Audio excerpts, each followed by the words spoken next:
narrar a visita de um irmão a uma de nossas reuniões mediúnicas, onde, obviamente, supunhamos todos, pela forma como ele iniciou o seu depoimento, que viera a fim de causar perturbação através de sérias acusações. Mas qual não foi a nossa surpresa quando, no decorrer da sua fala, ele demonstra profundo conhecimento do Espiritismo e começa com pequenas advertências que não pudemos jamais esquecer, porque até hoje elas nos proporcionam sérias reflexões. Ele nos deu ali o roteiro para a verdadeira felicidade. Quantos de nós, premidos pela mediunidade ostensiva, buscamos, sem o esclarecimento devido, participar de reuniões mediúnicas que nos são franqueadas, por sua vez, por pessoas que, tendo a mediunidade, mas não o conhecimento sobre como conduzi-la, e nem tampouco sobre a imensa responsabilidade de participarmos de reunião mediúnica. Nos adverte Allan Kardec em suas obras, na introdução de O Livro dos Médiuns, esse excepcional livro que aqui está, que não poderia de ombrear conosco quando comemoramos 160 anos da sua publicação. E somente na introdução desse manancial nós vamos ter farto material de estudo. E ele nos diz: a prática do espiritismo é cercada de muitas dificuldades e nem sempre isenta de perigos, que só um estudo sério e completo pode prevenir. Dirigimos-nos aos que veem no Espiritismo um objetivo sério, aos que compreendem toda a sua gravidade e não fazem mero passatempo das comunicações com o mundo invisível.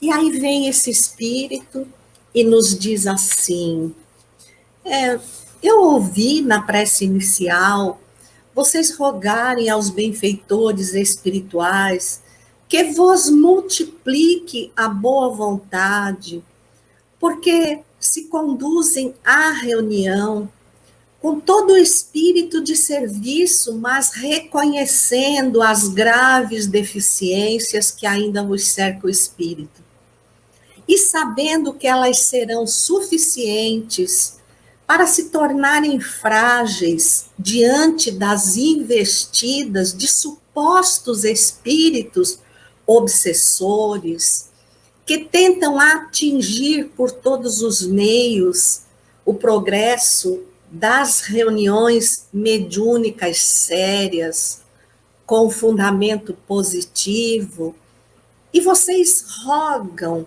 dizendo que eles sabem o quanto de esforço vem fazendo para tentar vencer as vossas más inclinações. Que história é essa, diz-nos eles, de continuarem dizendo que estão tentando? Vocês têm que empenhar todos os esforços para domar as más inclinações.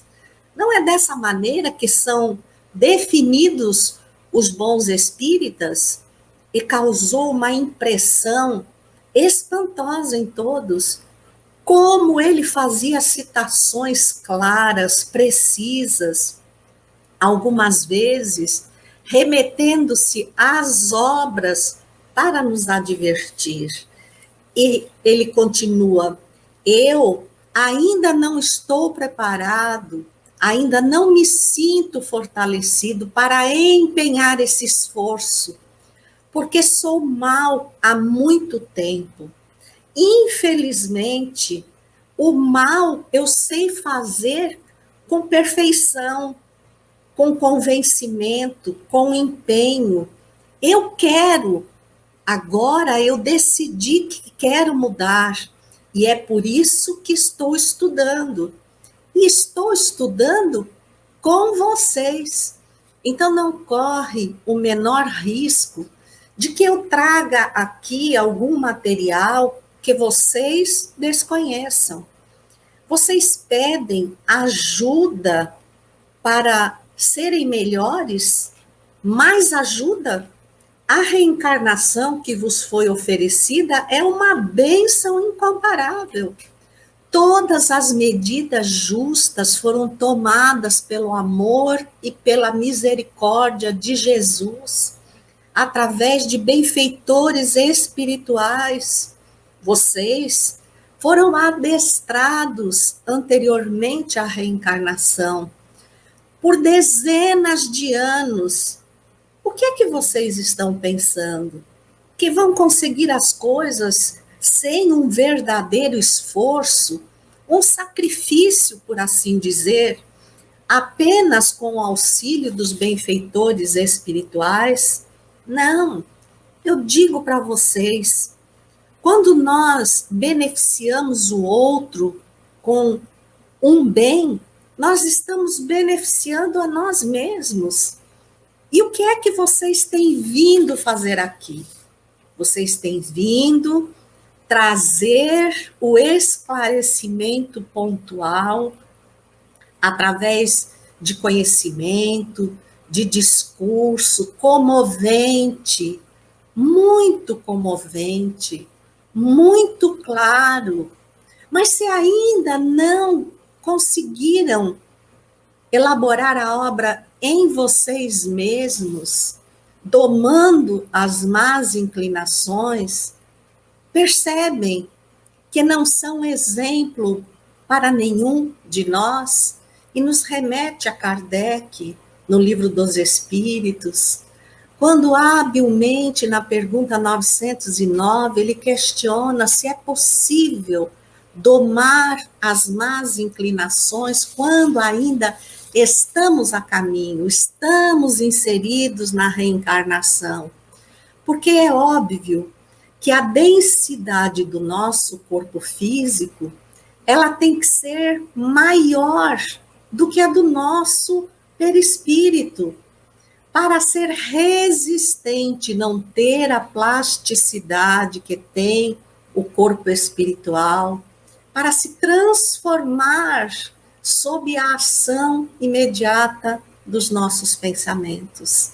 Já imaginaram se nós, conforme pensamos nos bastidores da nossa mente, exteriorizássemos as feições como se apresentam os nossos sentimentos, se bem que no mesmo Livro dos Espíritos, a partir da pergunta 456, vemos a elaboração das perguntas de Kardec, advertindo-nos de que nem os nossos mais obscuros pensamentos, que não queremos dar a ninguém conhecer, pelos espíritos, são devassados, são como a nossa carteira de identidade. E óbvio, esse espírito percebia essa nossa identificação, porque nós nos esforçamos sim,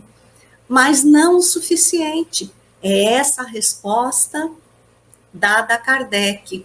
É possível domar? Ó, sim, e às vezes com pouco esforço. Ah, como tendes vos esforçado pouco para isso. Obviamente, essa pergunta era muito conhecida do espírito que assim se manifestava. Ele continua dizendo que nós aceitamos sim um convite, mas que ainda não nos convencemos da realidade desse convite para atingirmos o estado de conversão. Lembro-me de Saulo, então Saulo na estrada de Damasco, quando Jesus lhe aparece e o questiona: Saulo, por que me persegues? Aquele homem que ele fora até então, claro que ele tinha outros históricos, porque o espírito não se transforma de uma hora para outra. Que ser normal para o mundo nem sempre é ser portador de uma conduta ilibada. E é essa advertência que esse espírito sutilmente nos traz. E ele diz: se tem algo que eu aprendi com o mal, é a ter disciplina e resistência. Então, vou me amparar nessa situação que aprendi com o mal para ser bom. Mas não quero seguir o caminho que estão seguindo. Porque há muitos anos venho acompanhando o grupo e vocês permanecem os mesmos, escondidos atrás dos benfeitores, acreditando que por virem aqui por si só já estão beneficiados, estão cumprindo a obrigação ou o compromisso assumido perante a espiritualidade. Aí nós vamos ressaltar que Emmanuel, no livro O Consolador, na pergunta 387, nos afirma que a mais imperiosa necessidade do médium é evangelizar-se. Evangelizar é aprender com Jesus, é tomar os exemplos do Cristo e transformar-nos no exercício da mediunidade que não se restringe aos momentos das reuniões mediúnicas na casa espírita. Ali é um laboratório, onde os depoimentos carregados de dor, de emoção e de ricos ensinamentos trazem-nos material suficiente para o enfrentamento da vida. Porque não há botão liga-desliga, nem tampouco.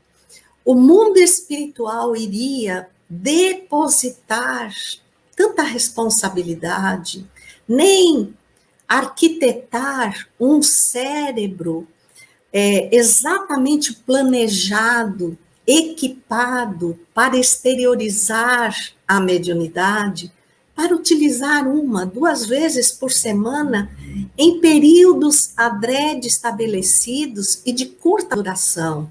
Estamos atuantes, ou melhor, a nossa sensibilidade nos faz participar desses bastidores espirituais, esse entrechoque de vibrações entre os dois planos da vida, do mundo material para o espiritual e vice-versa, como encontramos em A Gênese, capítulo 18, na mensagem do Dr. Barry.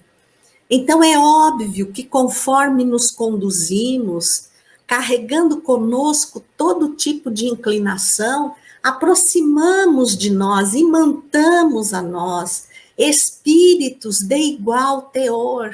E diante disso, como podemos ser felizes na inquietude das nossas imperfeições, no tormento dos nossos desejos, atrelados à materialidade do mundo, abrindo pequeninos vãos, pequeninas brechas, para nos dedicarmos ao labor do espiritismo dentro da casa espírita.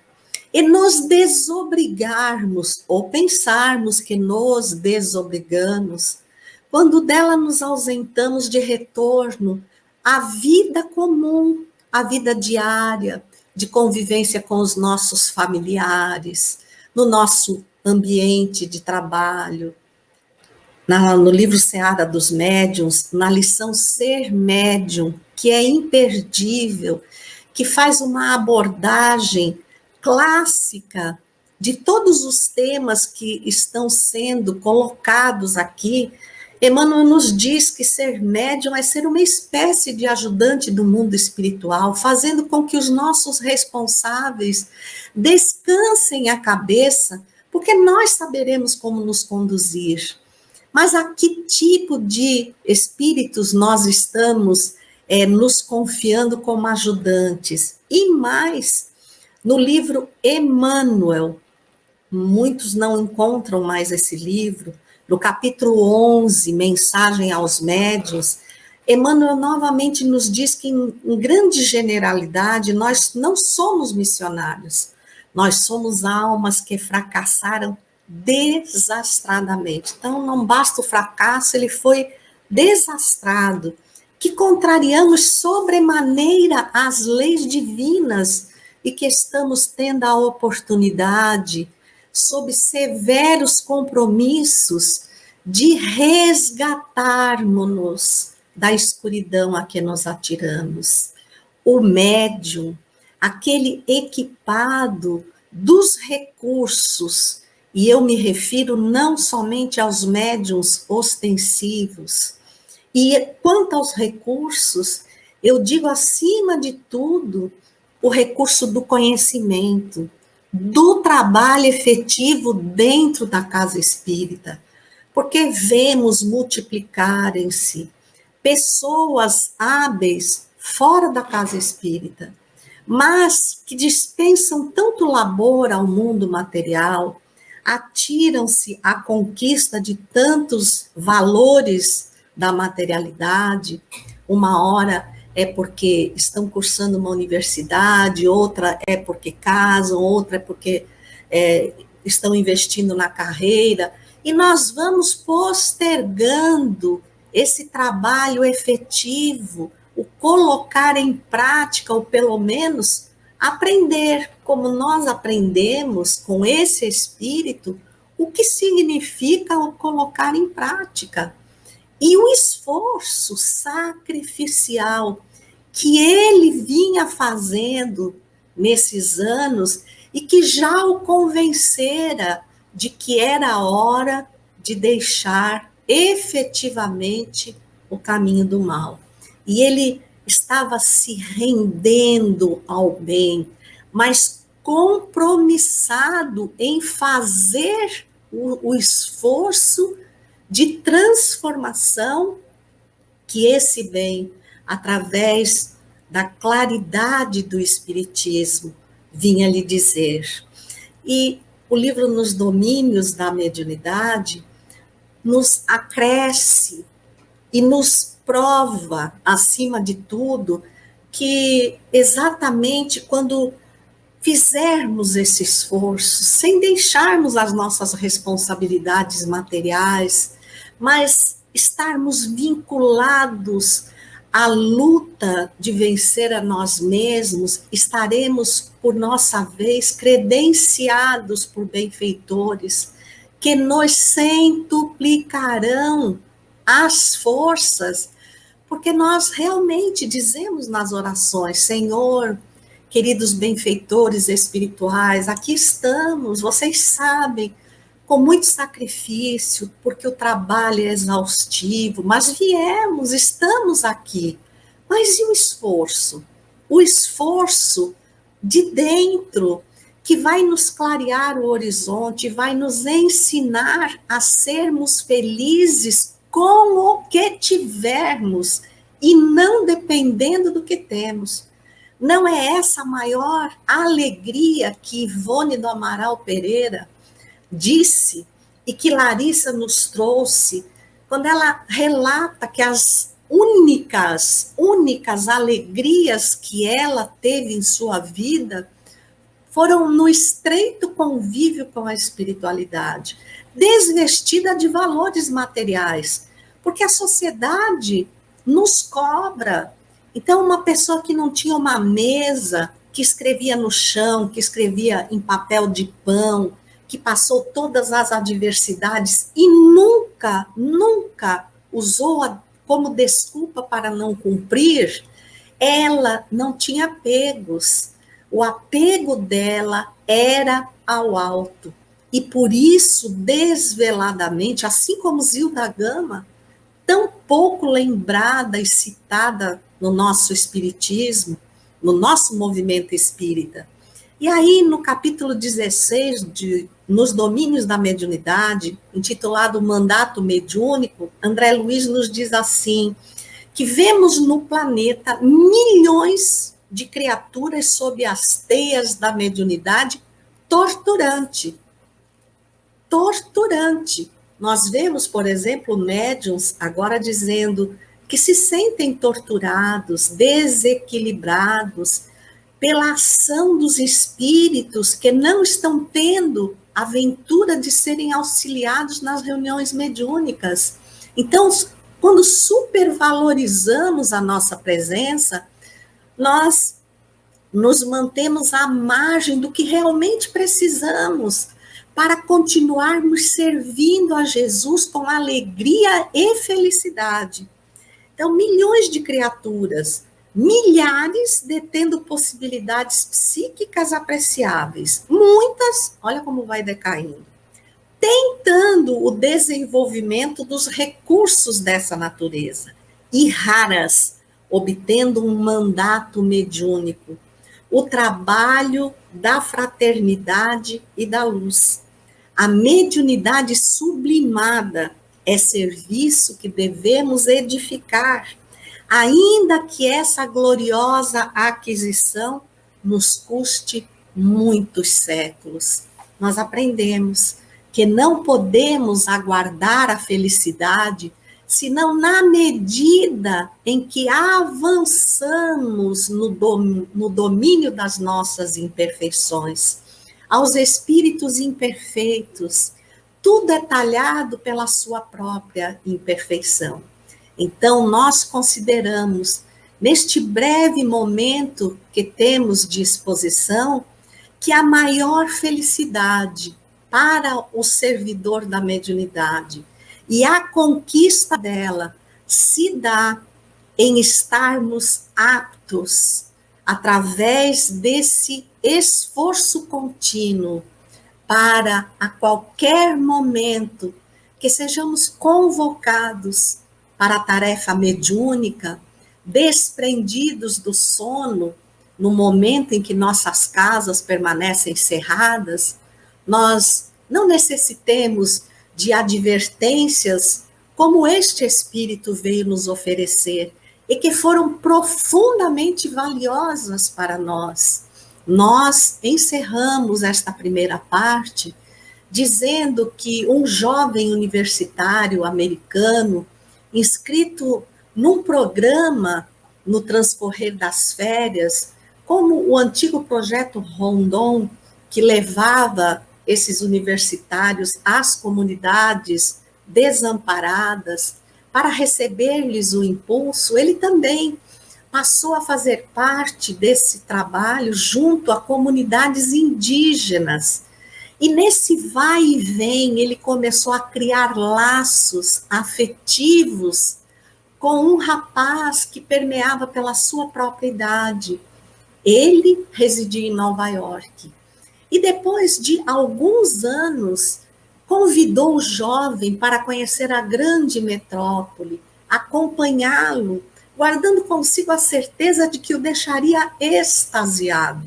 Ele foi, e num passeio pela Quinta Avenida, que dizem que é muito barulhenta, o rapaz, o indígena, para e diz: você ouviu? Ouviu o quê?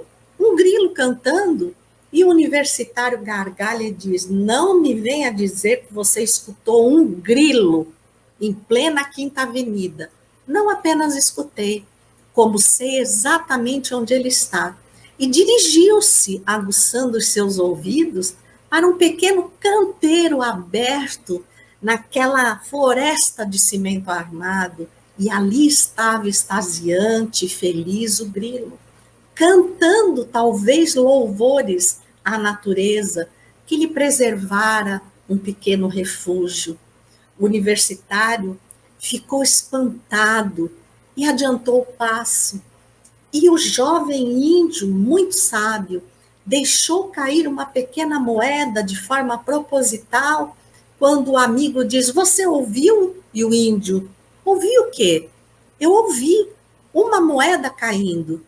Mas você vai ouvir uma moeda no meio do barulho desta avenida tão exaltante? E o rapaz disse, mas eu tenho certeza que eu ouvi. Eu conheço bem o barulho de uma moeda. Era isso que eu queria levar você a concluir. Cada um de nós aguça os seus sentidos para aquilo que lhe representa o valor indispensável. Os benfeitores espirituais nos patrocinarão trabalhos incomparáveis, onde, servindo com amor e excelência, nós encontraremos felicidade suficiente para nunca mais deixar Jesus.